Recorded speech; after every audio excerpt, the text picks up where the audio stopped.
Ал жұмыс барысымен таныстыңыз, ойыңызды өзгерткен жоқсыз ба? Әрине жоқ, қашан бастай аламыз? Ертең сағат 8-ге дейін бастықтың кабинетін жинау керек, және 9-дан бастап келетіндердің кабинеттерін жинап, жуып алу керек. Ең бастысы уақытында үлгеру. Бастық оның аяғының астында жүргенді ұнатпайды. Жарайды, мен бәрін түсіндім. Кешке әкесімен аяулым екеуі тіпті сөйлеспеді. Әкесі онымен сөйлесуге тырысты, бірақ Асылым ернін шүртейтіп алып, сөйлесуге ыңғай бермеді.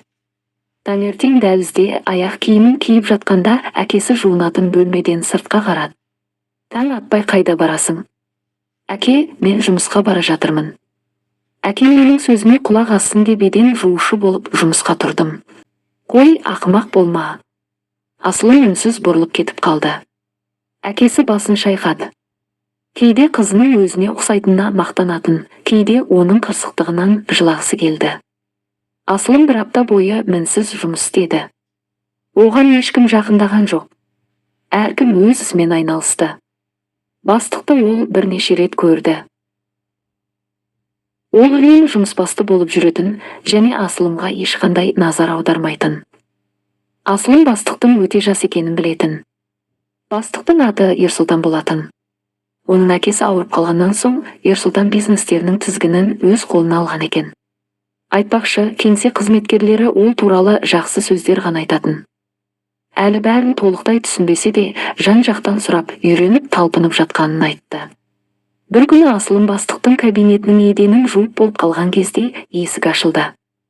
Асылым таң атпай келген кім деп ойлады. Асылым автоматты түрде сағатқа қарады. Сағат болса таңғы 8. Есік ашылды, Ерсұлтан кіріп келді. Ерсұлтан Асылымға таң қала қарады. Сәлеметсіз бе? Сіз кімсіз? Асылым миығынан күлді де тіл қатты. Көрінбей тұрма, не кім екенім? Еден жуушымын. Ерсұлтан да күліп жіберді. Еден жуып тұрғаныңызды көріп тұрмын, бірақ бұрын соңды сізді мен ешқашан көрмеппін. Сіздің үйінде шаруаңыз болмады, сол себепті көрмедіңіз. Ерсұлтан өзінің жұмыс орнына барып жайғасты. Асылым түсінбей оған қарап тұрып қалды. Мен жұмысымды жалғастыра берейін бе? Әрине, жалғастыра беріңіз. Маған назар аудармаңыз. Ерсұлтан біраз қағаздармен айналысты. 5 минуттан соң ол ашуға беріліп басын шайқады. Бұның бәрін кім ойлап тапқан? Түсінсем бұйырмасын. Еден жуып болып, шаң сүртіп жүрген Асылым көзінің қиығымен Ерсұлтанның қолындағы қағазға бір қарады. График керек, ол болмаса еш түсініксіз әрине деді. Ерсұлтан жымиып бір күлді. Сіз бұндай істе маған көмектесе аласыз ба не? Мүмкін көмектесе алатын шығармын. Еден жуушы басшыға құжаттарды реттеуге көмектескенін өмірімде бірінші рет көріп тұрмын. Асылымға оның сөздері ұнамай қалды. Еден жуып жүрген адам дым түсінбейтін ақымақ деген сөз емес қой. Солай ғой, бірақ білімді адам бұндай кәсіпті таңдамайды ғой. Негізі Асылымда солай ойлады, бірақ табиғи қырсықтығы басым болды. Мен сізге қателескенімізді анық айта аламын. Асылым бұрылып құралдарын жинап есікке қарай бет алды. Ерсұлтан оның артынан күлімсіреп қарады, ішінен былай деп ойлады. Әй, қыздар-ай. Неге екені белгісіз, бірақ қыздардың ойынша олар әдемі болғандықтан ғана өмірде бәрі өздігінен шешілуі керек деп ойлайды. Мына қызда сондай.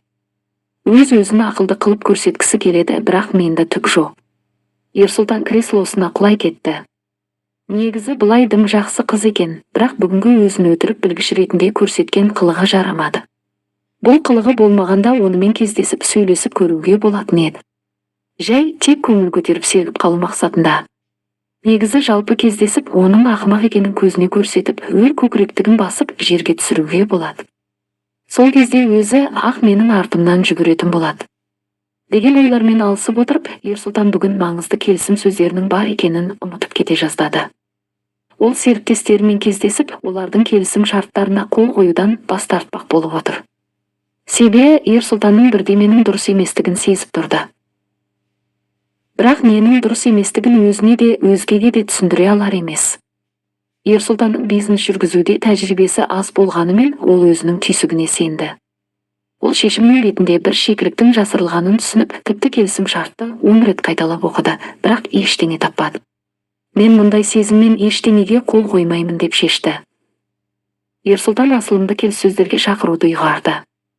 Ол өзінің қаншалықты ақылды екенін көрсетсін.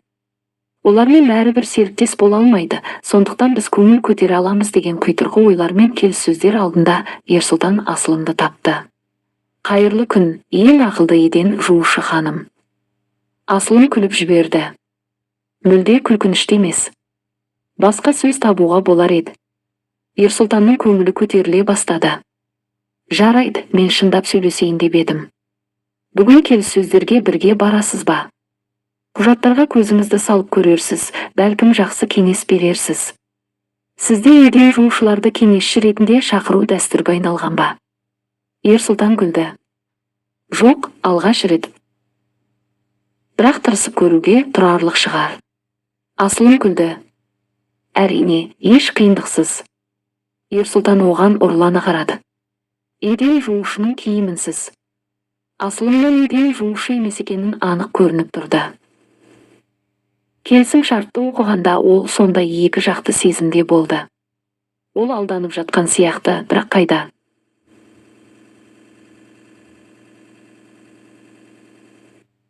Ол түсіне алмады. Болашақ серіктестер өз жұмысында үлкен тәжірибелері бар екенін, нарықта көп жылдар бойы жүргендерін және тағы басқа да өздері туралы толақсыз айтып жатты. Олар сол себепті баға белгілерінің басқаларға қарағанда жоғары екенін айтты. Барлығы соншалықты дұрыс, сондай тегіс естілді. Алайда Ерсұлтанды ішкі түйсігі жібермей тұрғанын өзі нақты сезіп отырды. Ерсұлтан кенеттен Асылымға келісім шартын берді. Қарап шықшы. Ерсұлтанның қонақтары қобалжып кетті. Кешіріңіз, бірақ бұл кім? Бұл менің кеңесшім. Уайымдамаңыз, ол қарай берсін, ал біз әңгімемізді жалғастыра берейік. Асылым мұқият оқып шықты да, күлімсіреп бірінші бетке оралды да, қайта аударып басын көтерді. Айтыңызшы, өтінемін, неге көлік құны біздің төлемге кіреді? Ерсұлтан таңдана қабағын көтерді. Қонақтар әбігерге түсті. Жоқ, бұлай болуы мүмкін емес. Мүмкін қандайда бір қателік шығар. Екінші бөлімнің соңы. Құрметті тыңдарман, келесі бөлімді жіберіп алмас үшін каналға тіркеліп, қоңырау белгісін баса кетіңіз. Үшінші бөлім жақын күндері шығатын болады.